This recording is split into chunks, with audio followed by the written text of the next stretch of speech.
మహిళా సోదరిమణులకు నెలకు 2500 ఇస్తాను, అది ఇరా భయ అంటే అది లేదు. నెలకు 4000 ఇస్తా ముసలోళ్ళ కన్నా అదేదిరా భయ అంటే అది దిక్కులేదు. ఇది ఏది తులం బంగారం అన్న ఆడపిల్లల పెళ్లికి అదేదిరా అంటే అది లేదు.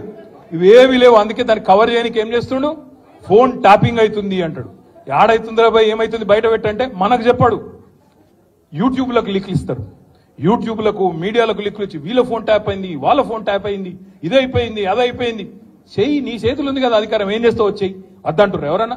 ఏమన్నా తప్పు జరిగితే విచారణ చేయి, మేము అద్దంటలేం కదా. ఎక్కడెక్కడ తప్పులు జరిగినావో ఎవరు తప్పులు చేసినరో వాళ్ళ మీద చర్య తీసుకో. భయపడతాం ఎవడు కూడా ఇక్కడ భయపడ్డాడు ఎవడు లేనే లేడు. నువ్వు ఎంటిగా కూడా వీకలేవు అనే మాట కూడా నేను విజ్ఞప్తి చేస్తా ఉన్నా. మీరు దయచేసి నేను మిమ్మల్ని కోరేది ఒకటే, మనం వీటికి ఆగం కావద్దు.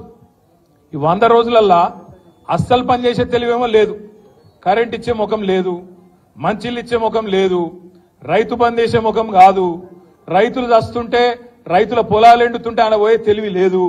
ఓదికు ఇసుక దందా, ఓదికు రైస్ మిల్లర్లను పిలిచి బెదిరించుడు, ఓదికు క్రషర్లను పిలిచి బెదిరించుడు, ఓదికు బిల్డర్లను పిలిచి బెదిరించుడు. మాకు పార్లమెంట్ ఎన్నికలకు పైసలు కావాలి, ఢిల్లీకి కప్పం కట్టాలి అని 2000 కోట్లు ఇప్పటికే మెల్లగా జమ చేసుడు. ఆ జమ చేసుడు బయటికి రాకుండా ఏం చేయాలి, ఇగో ఫోన్ ట్యాపింగ్ అవుతుంది, ఇగో ఈ స్కామ్ అవుతుంది, గొర్రెల స్కామ్ అవుతుంది, బర్రెల స్కామ్ అవుతుంది అని టీవీలలో తిప్పాలి, మన నెత్తులన్నీ ఖరాబ్ చేయాలి.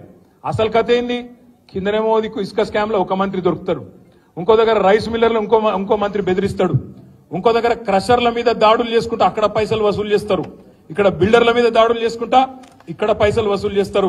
నేను అడుగుతున్నా రేవంత్ రెడ్డి, హైదరాబాద్ పరిధిలో ఇలా నువ్వే మున్సిపల్ మంత్రివి, నేను ఇదివరకు మొన్నటిదాకా నేను డిసెంబర్ దాకా నేను మంత్రిగా ఉంటి కాబట్టి నాకు తెలుసు డిపార్ట్మెంట్ లో ఏం జరుగుతుందో నాకు కూడా తెలుసు. ఇవాళ నేను అడుగుతున్నా, గత 3 నెలలుగా హైదరాబాద్ లో బిల్డింగ్ పర్మిషన్లు ఎందుకు వస్తలేవు, ఏ కారణం చేత బంద్ పెట్టినావు?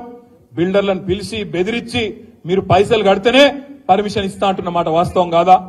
ఢిల్లీకి 2500 కోట్లు నువ్వు సామంతరాజు కాబట్టి ఢిల్లీకి కప్పం కట్టాలి కాబట్టి ఇవాళ అక్కడ 2500 కోట్లు జమ చేసి కట్టిన మాట వాస్తవం కాదా? ఇవి దోపిడి సొమ్ము కాదా?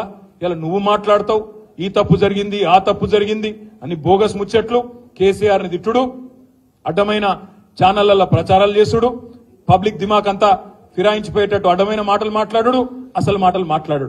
ఈ మధ్యలో మీరు తెలుసు హైదరాబాద్ లో ఏం జరిగిందో పద్మారావు గారికి కూడా మన కేసీఆర్ గారు చెప్పినారు, గోపి గారు కూడా చెప్పినారు.